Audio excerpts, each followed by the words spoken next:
Vamos falar sobre Novembro Azul. Chegou o mês dos meninos, dos rapazes, dos homens. Vamos conversar com o doutor Edio Dantas, ele que é urologista e vai conversar conosco a respeito, né, desse mês importante para que as consultas dos homens fiquem em dia. Doutor Edio, bom dia, seja bem-vindo mais uma vez. Bom dia, Aline, eu que agradeço.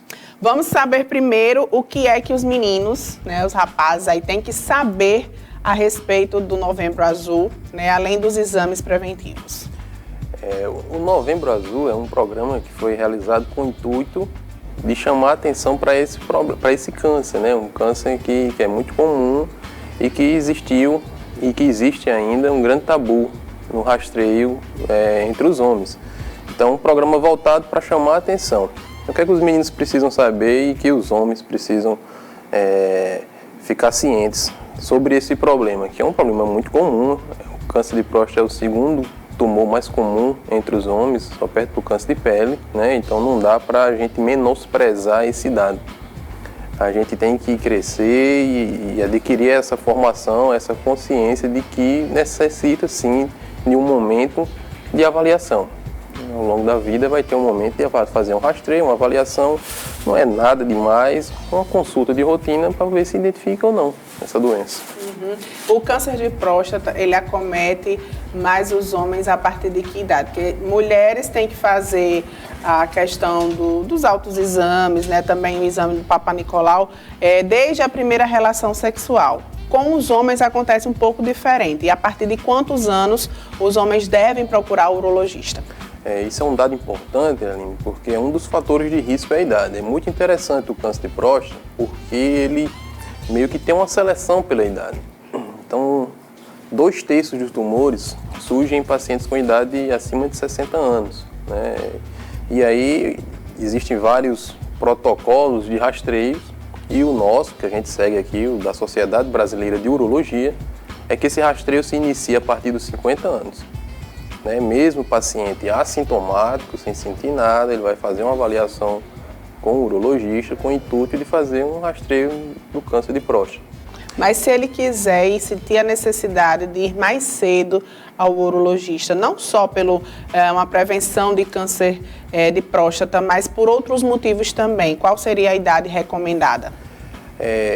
No que diz respeito ao câncer de próstata, né, no momento que o paciente ele sentir a necessidade e ele quiser ser submetido a uma avaliação, ele tem toda a autonomia de fazer a avaliação do colega urológico. É isso que a gente mais preza hoje, né? Então, o que a gente quer atingir é esse tipo de consciência.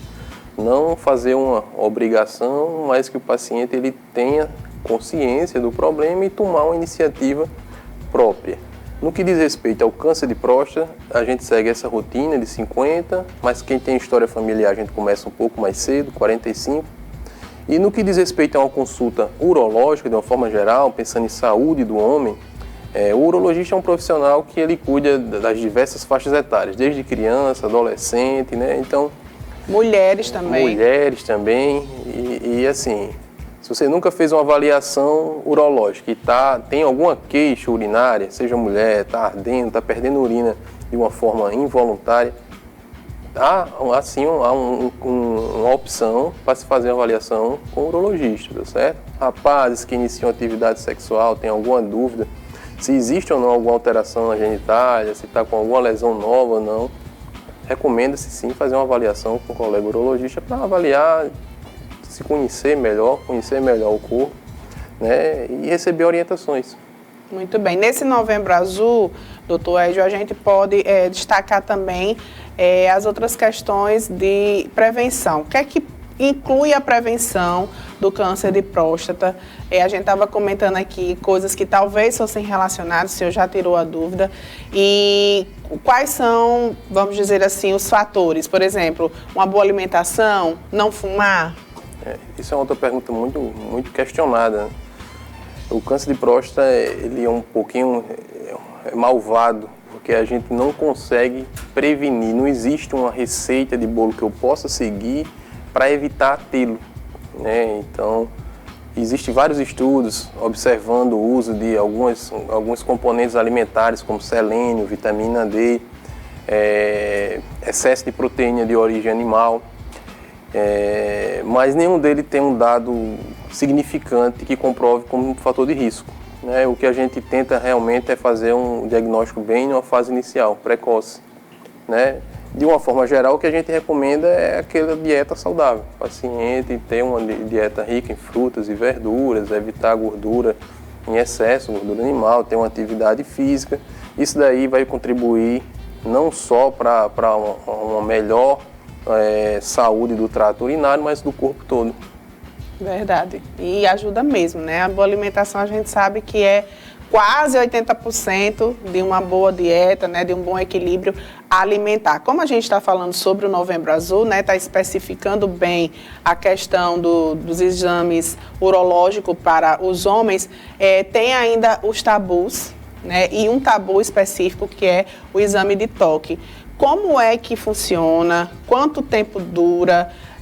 Por que é que as pessoas têm tanto receio ainda, né? Os homens ainda têm tanto receio de fazer o toque retal? Eu acho que o receio está mais do ponto de vista cultural, né? Então é o medo de perder a masculinidade por um exame como esse, né? Ele é um exame indolor, um exame rápido, é coisa de segundos que a gente faz, não causa dor. E o que a gente observa é que a apreensão é muito maior antes da realização do exame. Ansiedade, né? Quando termina o exame, na grande maioria das vezes, eles se admiram com a rapidez e com o que ocorreu, né, no exame. Então, assim, eu acho que o que existe é mais cultura, do ponto de vista cultural, tá certo? A gente tem que continuar com esse tipo de atividade, de conscientização. Isso tem ajudado muito, tem observado ao longo dos anos que tem reduzido, o paciente tem conseguido chegar com menor preconceito ao consultório. Então, antigamente a gente via que quando tocava no assunto, às vezes o paciente já ficava um pouquinho mais irritado com a possibilidade, e hoje em dia não, ele vem com aquela ansiedade, com receio, mas já vem disposto a fazer o exame. E isso daí é uma coisa muito boa e é graças a esse tipo de atividade, de conscientização. Muito bem, e também consultar um médico que você tenha confiança é muito importante também, né? Sim, com certeza, né? Isso aí é para tudo, né? Eu acho que isso daí entra na parte ginecológica, em qualquer tipo de exame. É interessante você estar com um profissional que você confie, né? Que você compreenda, que consiga elucidar todas as suas dúvidas, e isso daí causa mais segurança e conforto durante o exame. O exame de PSA, ele ajuda no diagnóstico do câncer de próstata, tem aí alguma, vamos dizer assim, ele mostra alguma coisa a mais que o câncer já possa estar instalado ou não? O exame de PSA foi uma ajuda muito grande na história da doença do câncer de próstata. Então, quando se descobriu o PSA, foi um momento em que começou a ter uma grande evolução no tratamento do câncer de próstata, né? Então a gente começou a conseguir fazer diagnósticos mais precoces. Esses pacientes, até um tempo atrás, na década de 80, 70, eles acabavam morrendo. O diagnóstico era só numa fase muito avançada. Já bem tardio. Já bem tardio. E aí o PSA, quando ele promoveu isso daí, aumentou a capacidade de diagnóstico e a capacidade de tratamento numa fase mais precoce. Ele é muito importante, ele ajudou muito no tratamento e no diagnóstico da doença. Através do PSA tem sim como a gente ter uma noção se a doença está um pouco mais avançada ou não. Existem valores que a gente toma como referência e aí, dependendo do valor, a gente pode supor que aquele paciente ele tem um maior risco de predisposição ou de estar numa fase mais avançada da doença. Ele sozinho não determina, ele não é um exame que só modifica no câncer de próstata. Existem outras doenças que podem modificar o PSA, doenças benignas mesmo. O próprio crescimento benigno da próstata pode causar alteração, então um PSA alterado não é sinônimo de câncer. Isso aí a gente tem que ficar claro, que às vezes o paciente faz aquele check-up de rotina, às vezes vê um PSA alterado e já gera toda a angústia, a ansiedade, eu estou com câncer, não é assim. Né? O urologista, quando avalia esse PSA, ele vai levar em consideração outros critérios, se teve alguma coisa que pôde ter favorecido essa elevação, a gente descarta outras possibilidades para aí, então, pedir um exame que é o confirmatório, que é a biópsia da próstata. Né? Então, a gente leva em consideração o PSA, a avaliação do toque, outros critérios para indicar essa biópsia, é ela que confirma. Muito Muito bem. A gente pode destacar mais alguma coisa relacionada à prevenção ou a gente já pode falar sobre tratamento? Porque no caso do tratamento vai ter que ser outro programa, viu? Tá vindo de novo para falar, porque aí já são outros procedimentos, né, doutor Edio?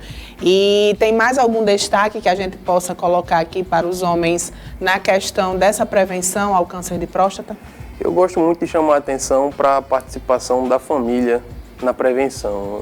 Homem é difícil de levar para o médico. Eu acabo chamando um pouco aí a participação da família, da esposa, seja da irmã, dos irmãos, com quem convive, né? Porque às vezes quando a gente fica se direcionando um pouco a essa parte do câncer de próstata, a gente acaba às vezes só falando no paciente em si e acaba esquecendo todo o contexto que existe ao redor. Verdade. E ajuda muito, né? Então a família dando a força, dando essa orientação, conscientização, principalmente para pacientes que às vezes estão um pouco mais receosos, isso ajuda bastante, né? Então, você mulher que tem o seu marido, que às vezes não quer ainda fazer, não quer aceitar, está numa faixa de idade que já está no momento, dê atenção maior a essa situação. Muitas vezes esse medo é por uma falta de conhecimento, uma falta de apoio, de ajuda, e isso tem ajudado bastante no consultório, né? Às vezes a gente se depara com a esposa trazendo o paciente, é uma filha que traz um paciente e aí dá um conforto a ele e segurança. É verdade, a gente vem arrastando.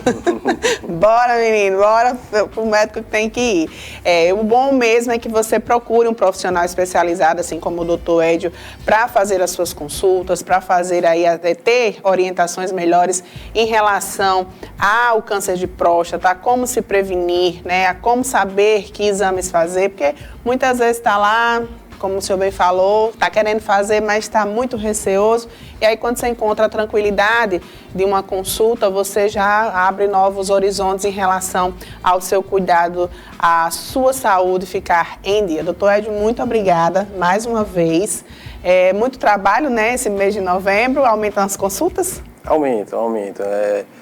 O programa chama atenção disso, nesse programa Novembro Azul, que aumenta as consultas.